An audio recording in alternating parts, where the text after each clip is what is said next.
Hey guys, welcome back to another video. My name is India. This video is actually about England. This is going to be her week 2 update on her weight loss journey. If you are not familiar, England is my sister. I explained all of that in the first video, so by all means go watch that video first and then come back to this one. But England is on her Ozempic journey to lose weight, and so I wanted to give you a week 2 update and introduce the video, so stick around. And as always, let's try to have some fun.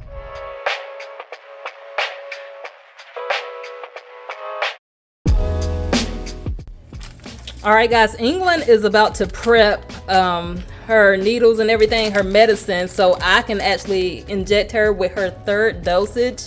And we're going to talk about this medication. I don't want to show her information on here, but this is actually tirzepatide. This is not semaglutide, which is similar medicines made by different companies, but we'll actually get into that in a little bit. So she's going to prep this stuff real quick, and we're going to get this 3rd dose going.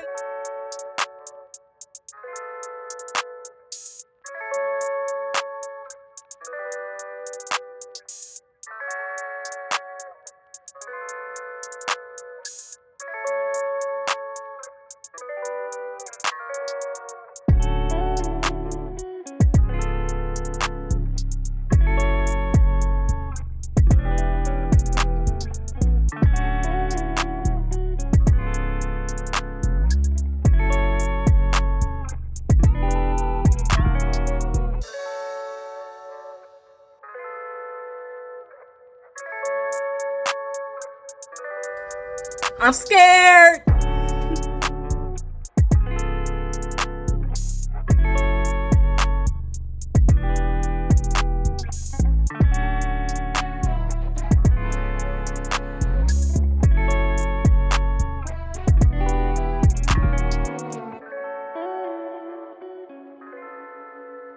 As I mentioned, England has completed her 2nd week on Ozempic.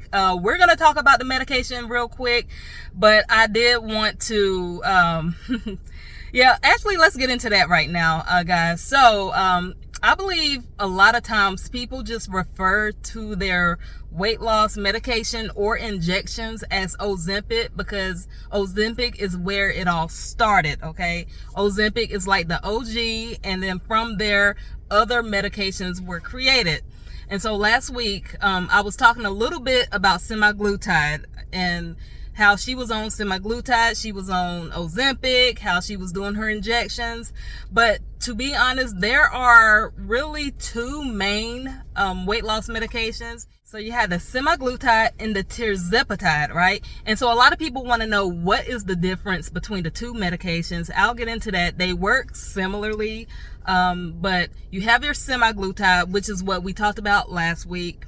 And under that umbrella, you have your Ozempic, you have your Wegovy, and then you also have another medication. A lot of people don't talk about it as much. It's called Rybelsus. So Rybelsus is a pill form of semaglutide. And then, of course, the Ozempic and the Wegovy, those are both injections. The Ozempic is targeted towards people with type 2 diabetes. And then you have Wegovy, which is specifically for people who are overweight or obese.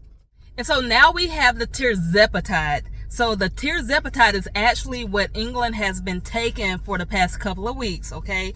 Now we're on her, I want to say her 3rd dosage. So she has been on the tirzepatide for the past few weeks, okay? And so under that umbrella, you have your Mounjaro, you have your Zepbound.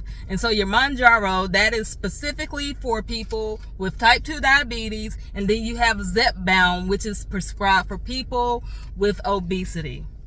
Both medications target and mimic that GLP-1 hormone. So both, you're going to benefit from lower insulin levels. You're going to benefit from lower blood sugar levels, which ultimately, causes you to lose weight. It slows down digestion.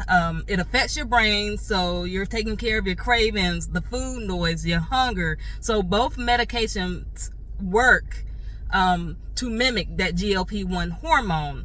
So when you have your tirzepatide, it also targets another hormone called GIP.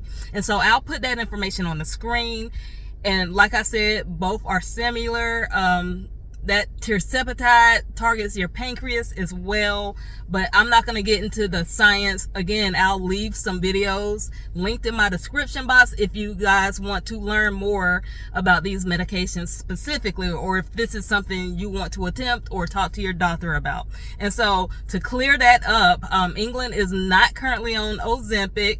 Again, a lot of people say Ozempic because that's just what they refer to every weight loss injection, but she's actually on a 0.15, so 0.15 mg of the tirzepatide, okay? And so she's going to talk about dosage, she's going to talk about how she's feeling, and I just wanted to put that in there. So the one thing I will say is, they say it doesn't matter the time of day you inject yourself, but I've seen on the web that it's really good to inject yourself at night so that the first day after the injection you don't feel, I saw that too. You're not nauseous, because when Asia injected me and everything like that, and there's nothing she did a great job. She did better than you. She probably did. Ugh. No, I can't do that again. I can't do that. Well, Asia gonna get me next time. She'll do it in my thigh. No, she won't. You just got to do it yourself at this point. I can't. Asia did the best job. Anyway, so when you did that was in the morning. Because I was working third shift, yeah. Oh. I was violently ill that night and could not go to work.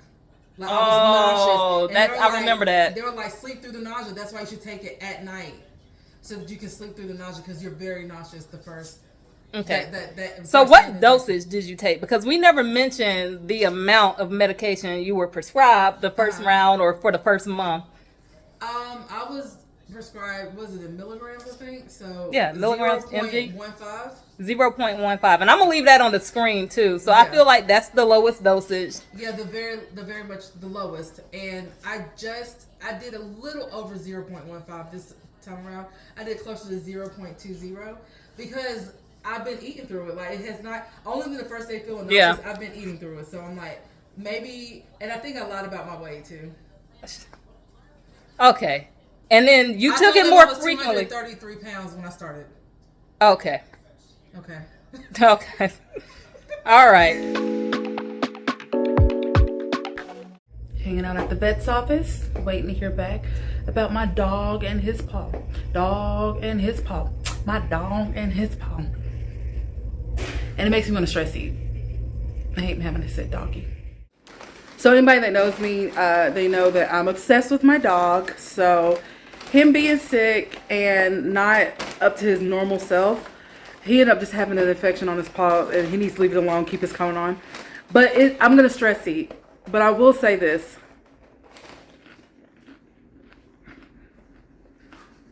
I'm going to have one serving. I'm not going to eat too much more.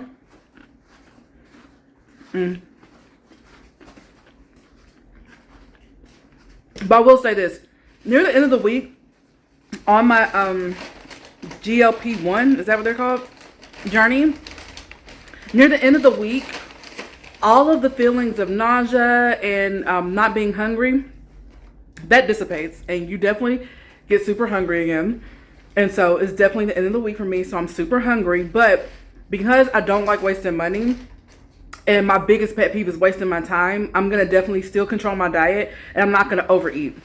So I haven't had anything to eat today. So my jalapeno poppers are the first thing I'm eating. I'm only eating one serving. I'm not going to eat a whole bunch of them. Anyways, that's an update.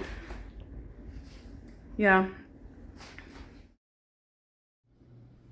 Okay, we have reached the end of this video, guys. It dawned on me that we never gave an update on England's weight, and that's one of the most important things, seeing that this is a weight loss journey. So I'll go ahead and give you a quick recap, and then we'll wrap up the video. England started at around 243 pounds after that first week, and once she took her second dosage, she was at 237 pounds. currently, after this third dosage, so it's just after the second week, she is currently at 232.2 pounds. So overall, I want to say she's lost around 11 pounds within the past 3 weeks. Now, I will say, when you first start this journey or any weight loss journey, you are going to see a big jump on the scale from the beginning. That's going to be a lot of extra water weight that you're carrying, a lot of bloating, inflammation that you're getting rid of. And so once you really get into your journey, the weight loss will slow down. The reason I say that is because I don't want people, including my sister, to be discouraged when they see the weight kind of just be stagnant or slow down to maybe half a pound a week, a pound a week. For a lot of people, that's just not enough, especially when you're on a journey. You want to lose this weight, get rid of this weight.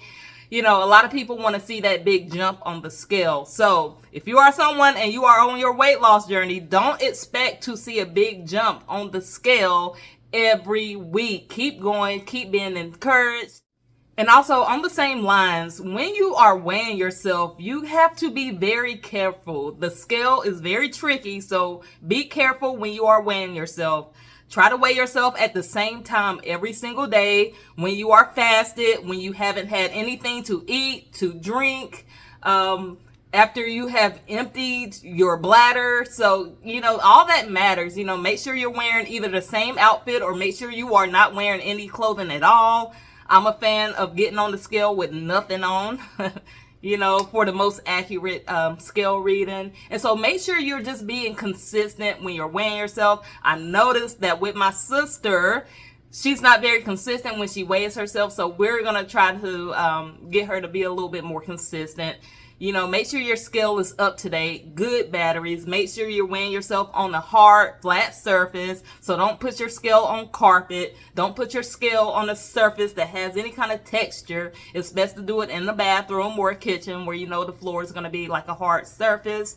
And as always, be consistent with how and when you weigh yourself and, you know, what you're eating. You know, don't weigh yourself after you came from a buffet or anything like that. Okay, guys? Thank you so much for watching this video. If you made it this far in this video, consider subscribing to my channel. Again, thank you for watching. Good luck on your journeys, and we will see you in the next one.